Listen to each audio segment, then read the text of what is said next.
보통은 치료를 할 때 항암제를 써도 들어요. 뼈전이라고 특별히 안 듣는 건 아니거든요. 근데 반응 판단이 좀 어렵다는 면은 있어요. 방사선을 이제 너무 넓은 범위에 하면 그런 부작용이 생기기 때문에 저희가 제한적인 곳에 특정한 어떤 증상이 있거나 그런 곳에 골라서 한다.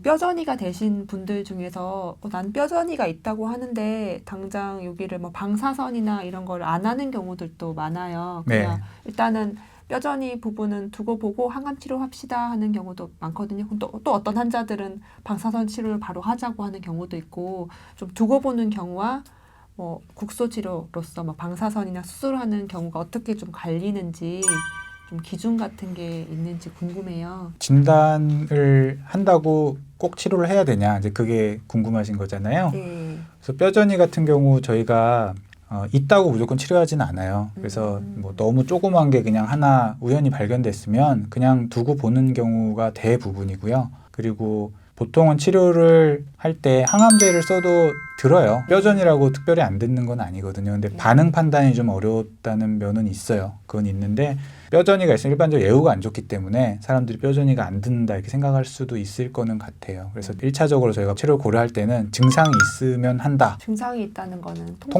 통증이 있을 때 하는 경우가 많고요. 그 다음은 이게 좀 더 커지면 위험할 것 같을 때가 있어요. 가령 이제 척추에 있는데 얘가 약이 들을지 안 들을지 확신할 수는 없죠. 이제 뭐 아무리 효과가 입증된 약이라도 일부는 안 드는 경우가 있으니까 그런 경우는 저 같은 경우 예방적으로 방사선을 하거나 하는 경우도 있어요. 그리고 이제 수술이 필요한 경우도 있고요. 수술 같은 경우는 저희가 하중이 많이 실리는 뼈, 가령 다리, 허벅지 뼈 같은 경우는 체중이 실리니까 체중이 실리는데 그게 부러지면 굉장히 움직임도 제한이 되고요. 그다음 뭐 폐렴 생기고 뭐 혈전증 생기고 이러면서 합병증이 아주 막 나락으로 빠진 경우가 있기 때문에 그럴 때는 저희가 수술적 치료도 권해요. 척추도 마찬가지로 그냥 통증이 아니라 또 움직일 때 통증이나 그런 경우는 이제 뼈 구조물이 일부 깨진 거거든요. 그때는 방사선을 한다고 해서 통증이 호전되지 않는 경우가 있기 때문에 면밀하게 살펴보고 수술을 권할 수도 있어요. 그다음에 방사선 같은 경우는 방사선이 일단 들어가면 그 뼈는 조혈 기능을 못 하거든요. 피를 생산하는 기능을 못 하기 때문에 항암제를 할 때 골수 부작용이 있잖아요. 가령 뭐 빈혈이나 뭐 혈소판 감소증, 백혈구 감소증. 그래서 방사선을 이제 너무 넓은 범위에 하면 그런 부작용이 생기기 때문에 저희가 제한적인 곳에 특정한 어떤 증상이 있거나 그런 곳에 골라서 한다. 좀 상대적으로 이렇게 다발 쏘고 있는 것보다 좀 집중되어 있는 게 좀 더 치료나 방사선 하기에 유리한 측면은 있겠네요. 저희가 근데 그렇게 바란다고 이렇게 그렇죠. 분포가 되진 않으니까. 예전에는 방사선 한다고 하면은 한 달씩 이렇게 매일 가고 이랬는데 요즘은 좀 짧게 하는 방사선도 꽤 많아진 것 같아요. 고설량 방사선, 저설량 방사선 이렇게 나눠서 얘기를 하시던데 이 차이는 어떤가요? 네, 방사선은 여러 번 나눠서 하죠 보통. 그래서 한 번에 주는 양을 이제 선량이라고 그러고요.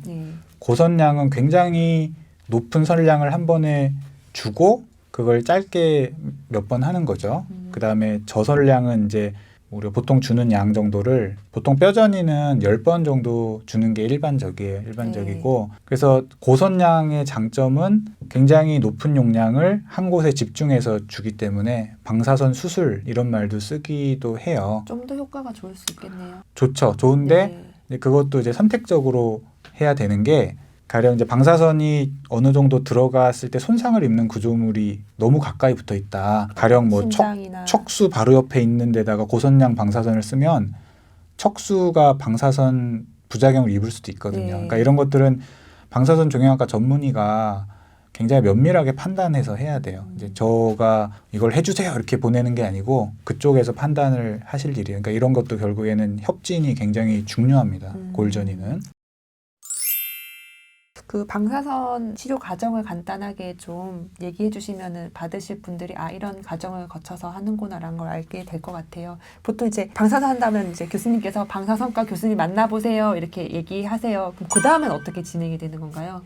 그 영상이나 혹은 뭐 증상으로 뼈전이든 아니든 마찬가지예요. 발견되면 저희가 방사선을 할지 수술 같은 걸 할지 아니 그냥 볼지를 정하고요. 방사선을 정하면 방사선종양과 교수님한테 보내드리면 그쪽에 진료를 하죠. 그래서 네. 그 선생님이 이제 이걸 방사선 해야 되냐 안 해야 되냐를 결정하시고 그 다음에 방법을 결정하죠. 아까 말씀드린 뭐 저선량, 고선량 혹은 횟수. 네. 그리고 나면은 이제 저희가 방사선 기계에 연동된 CT를 찍어야 돼요. 몸에 선을 긋는 그거는 이제 우리가 치료하는 선을 맞추기 위한 거고 네. 기계에 연동된 CT를 다시 찍죠. 모의 아. CT라고 하죠. 모의 네. CT를 찍어서 CT를 찍고 거기다가 이렇게 디자인을 하시는 거예요. 치료를. 이게 그냥 CT를 찍은 다음에 그냥 막 아무 데나 하는 게 아니고 이렇게 이제 그림을 잘 그리셔가지고 몸에다가요? 아니죠. 그러니까 영상에다가. 그 영상에다가 네. 하면 그게 기계로 연동이 되거든요. 아, 신기하네요. 그러면은 방사선을 피해야 되는 구조물을 안 들어가게 딱 디자인을 하고 가장 많이 들어가야 되는 곳에 딱 그림을 그리고 그러니까 요새는 프로그램도 많이 좋아지고 기계도 많이 좋아져서 예전보다 부작용도 많이 줄었고요. 그리고 나면 이제 기준선을 정해야 되잖아요. 네. 그러니까 몸에다 이렇게 그림을 이렇게 그리는 이유는 그거고요. 아. 그래서 막 씻지 말라 그러는 게 이게 지워지면 기준선이 네, 없어지잖아요. 특히 여름에는 이걸 네, 길게 네. 하신 분은 한 달 동안 또 방사선 하시는 네. 경우도 있으니까 이렇게 다시 랩 그래야죠, 씌워서 씻기도 하시고 그래요, 진짜. 네. 그래서 겨울에야 방사선하면 다행이다 이렇게 네. 얘기도 하거든요, 환자분들께서. 저도 그 아까 이렇게 부위별로 다 다르던데 전에 한번 방사선 그 설계한 영상을 본 적이 있거든요. 근데 네. 장기마다 얼마나 들어간지 그게 다 보이더라고요. 그래서 네. 진짜 의학 기술이 많이 발달했고 네. 그런 것들로 이제 많이 좋아졌구나라는 것을 느낄 수가 있었습니다. 네. 그래서 뼈전이 많은 분들이 굉장히 걱정하시고 또 두려워하세요. 근데 다 이렇게 잘 발견을 하셔가지고 또 조기에 또 아니면 적절하게 치료가 잘 되셔서 힘든 거 없이 항암 치료나 이런 것도 잘 이어나갔으면 좋겠습니다. 네. 내가 머리가 아픈데 뇌전이가 아닐까 이런 걸로 많이 걱정하시는 분들도 계세요. 그 뇌전이가 있을 때 좀 어떤 증상이 있는지 그리고 어떤 치료들이 있는지 좀 얘기를 나눠봤으면 좋겠습니다.